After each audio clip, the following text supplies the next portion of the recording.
You have already described your relationship, at least in part, with Canton Police Officer Sergeant Michael Lank, correct? Yes.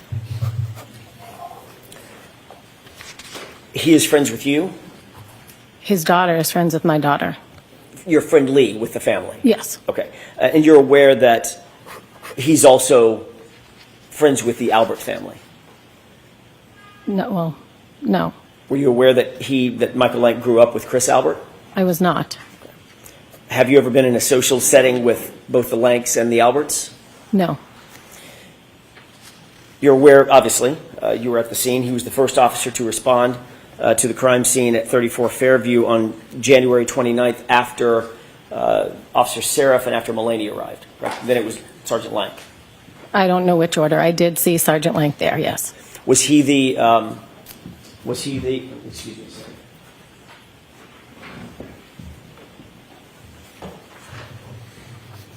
I was just reminded, you indicated that you don't remember the date of that text communication between yourself and Mr. Nelson. No, I don't remember the date. Would it refresh your recollection if you looked at a text message between the two of you about the subject of the Ring camera? Sure. Okay. Do I need to know the date? May I approach? I need to know the date. Oh, okay. Sorry. Thank you. Thanks.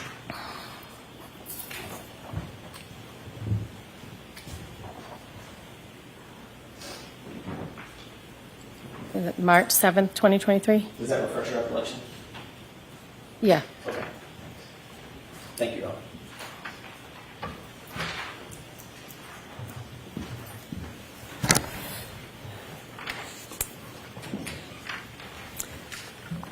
You indicated that you did recognize Sergeant Lank at the scene. Yes, I did. You had a conversation with him. No. I said, Mike, is that you? He said yes, and that was it. All right. Following that, the next day, you did go to his house. You've already described that. I did. You indicated that you went to his house to drop off your daughter for a play date. Is that right? Yes. But you She's also 13. indicated that you took Jennifer McCabe with you. Yes, because I drove Jen McCabe to the O'Keefe's house, so she was leaving to go home with me. So I was going to drop her off. Okay, so your memory is you took Miss McCabe from where over to the Lanks' house? I think she was at home. So you picked her up Yes. at her house Yes. with anybody else? With my daughter, my son. I picked up her and either one or two of her daughters, I don't remember. And then you drove over to the Lanks' house, is that right? No, I drove to the O'Keefe's house. First. Yes. And what did you do with the O'Keefe's Then house? left a couple of kids, and my daughter wanted to go to the Lanks' house, so I drove my daughter to the Lanks' house before driving home. And Jen's child was with you on the way from Jen's house over to the O'Keefe's house? Yes, one or two daughters, I don't know, Dropped the one or two kids off at the O'Keefe's, is that right? as well as my son. As well as your son. Then you went to drop off your daughter for the play date. Well, she was 13, so it wasn't a play date. Whatever, I don't know what you call it. I know. I don't have a 13-year-old. What a date, whatever it is. So she went over to her friend's house, yes. Okay. But you took Jennifer McCabe with you Yes, because I was driving her home. back to her house without her kids? Yes, she was going home. Were you going to go back to the O'Keefe's and pick up her kids and then take all of them home? I didn't have a plan. I mean, Patrick, Okay. nephew, is my son's best friend. Got it. So he wanted to be with him. Okay.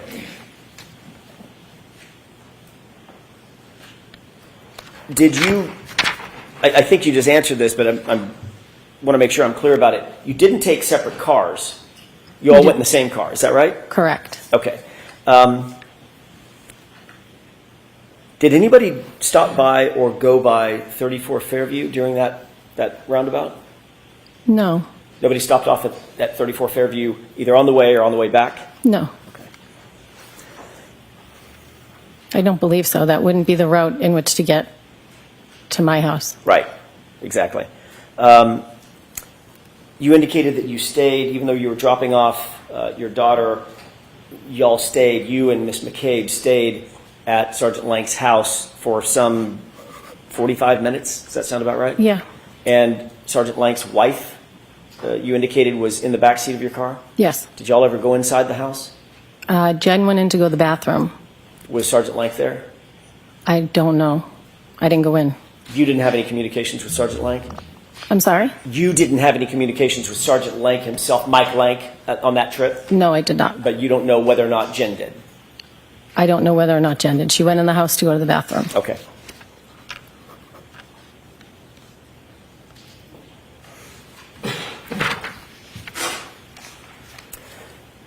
You've indicated that there have been occurrences in which Jennifer McCabe has asked you to contact the DA's office on her behalf to ask a question here or there, get some information, correct?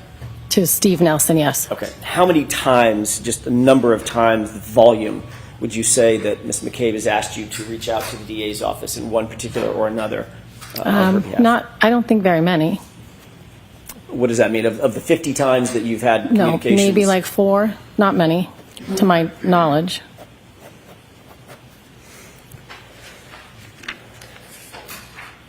When you would, on these 4 occasions or 4 or so occasions, when you would reach out to the DA's office, gather information, whatever that information may be, would you then report that information back to Ms. McCabe?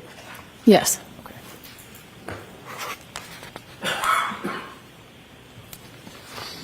You obviously understand the importance of providing statements to law enforcement that are free of influence of other people, other witnesses. Is that right? Say it again? You understand the importance of providing information to law enforcement as a witness to law enforcement free of influence from other people. Yeah. In other words, you want to be as accurate and as independent as possible. Yes. And that's because if your statement is somehow, or if your communications with law enforcement are somehow influenced by others, it might call into question the credibility of the person providing the statement. Objection. Can you answer that question, Ms. Roberts? No. Okay, next question. Sure. A statement that's been colored by influence from someone else would lack credibility, right? Objection. Sustained. I want to talk about the statements in the prior testimony that you have provided in this case, Ms. Roberts. There's been several of them. The first time you told your story to law enforcement was on January 29th. We've already established that, correct? Say that again? It was on January 29th, the first time you relayed your story to law enforcement. Yes. And that was to Trooper Dunn and Trooper DeChico. That's the name I couldn't remember. I don't remember. But you do remember Trooper Dunn? I remember 2 troopers. I don't know their name. Okay. Where did that interview take place? In my dining room. And who was with you when you gave that interview, if anybody? My husband was home. I think my daughter was home at that point. My husband was home. I don't know if the kids were home. Nobody else from outside the family? No. Okay. Who contacted you about doing that interview? How did they know to come to you at your home? I don't remember. They may have just shown up. I don't remember. Okay. Do you remember what time the interview was? Maybe around dinner time, maybe around 5, 6.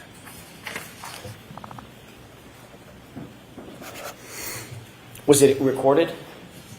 I'm sorry? Was it recorded in any way? Tape I don't- recorder running? I don't think so. The troopers were taking notes, obviously? I believe so. During your conversation with, and I'm jumping around a bit, so I apologize. During your conversation or conversations with Mr. Brennan and the DA's, members of the DA's office in preparation for your testimony, were any of those interviews recorded?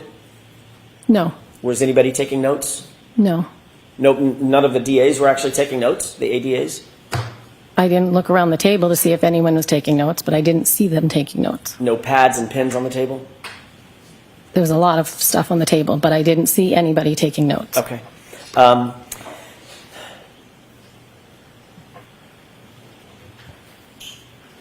You received a phone call just before that interview started at 5:25 p.m., correct?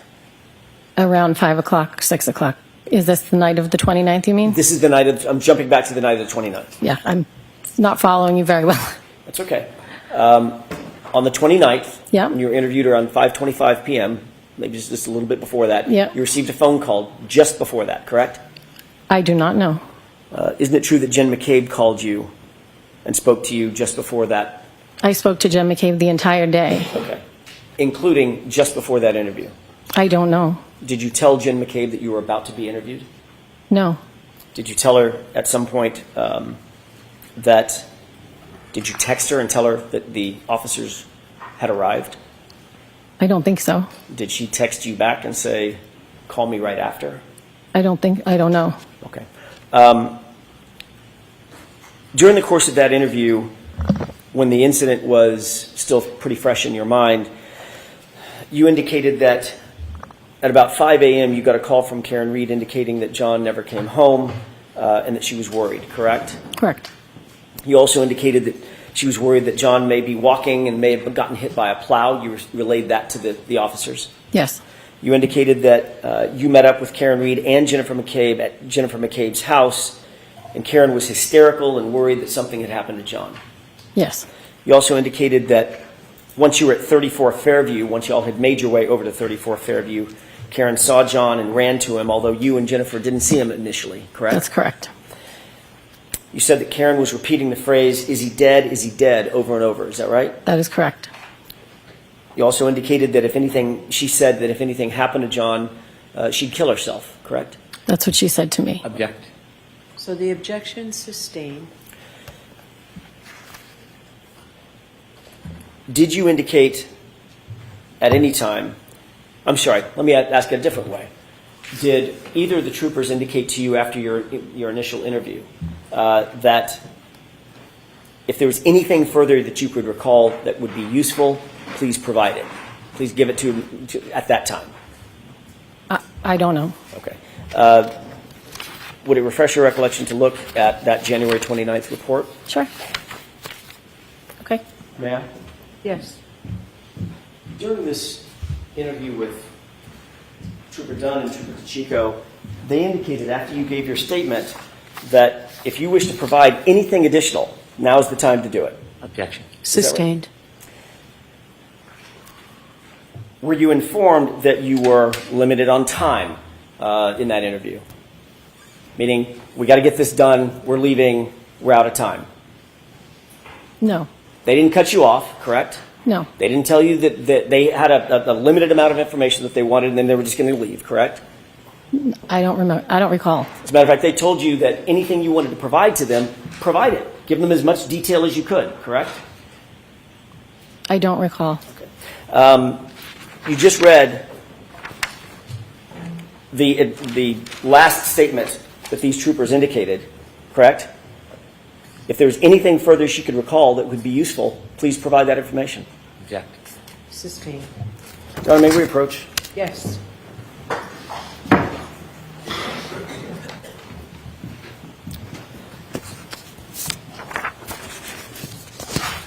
May I? Yes. Thank you. Having looked at the report... No. Bring it to her and show it to her again. She's just... it's the same thing that I just showed her. Having looked at the report, does that refresh your recollection about what Trooper Dunn and DeChico told you at the end of the interview? I don't recall. It's not refreshing. I'm not remembering it. Even reading it, I'm not remembering it. I see. Okay, fair enough. So as you sit here, the details about what you told or what those two officers told you are not fresh in your mind, and nothing's refreshing your recollection about that. Right. Okay. But you do remember the basics of what I just described in that conversation with those two troopers. I mean, they asked me what happened. I told them, but I was also in shock. You never said during the course of that interview that my client called you at 5 o'clock in the morning just hours earlier and said he's dead and then hung up, correct? No, I don't believe I said it at that point. I did not remember that until a couple of days later. I see. And in fact, when you were asked about that particular statement, when you asked about that particular series of events, that never came to your mind. No. That literally the first words out of Karen Reed's mouth, according to you now, is he's dead and then hung up. Correct. When you heard that, you didn't take that to mean that she killed him. No. Of course not. She was panicked, correct? Yes. You did add that, one other thing that you didn't add in your initial statement to Trooper Dunn and Trooper DeChico is anything about the taillight either, correct? Not. Okay. And you also didn't say anything about any sort of a Google search or the praying that you talked about in the back of the patrol car, anything like that? No. Okay. I don't know. I don't remember.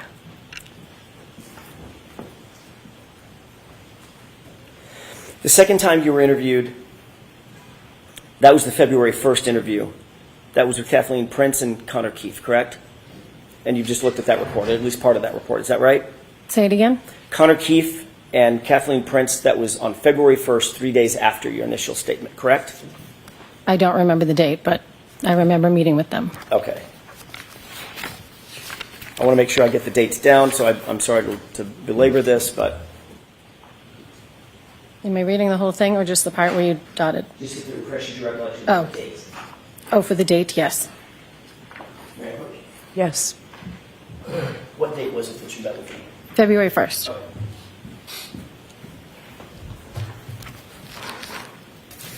That second interview was conducted at 12 Country Lane, correct? Yes. And who again lives at 12 Country Lane? Jennifer McCabe. So the second time you told your memory, your story to law enforcement, you were literally sitting in Jennifer McCabe's house. Yes. And you had met with Jennifer McCabe before your interview, correct?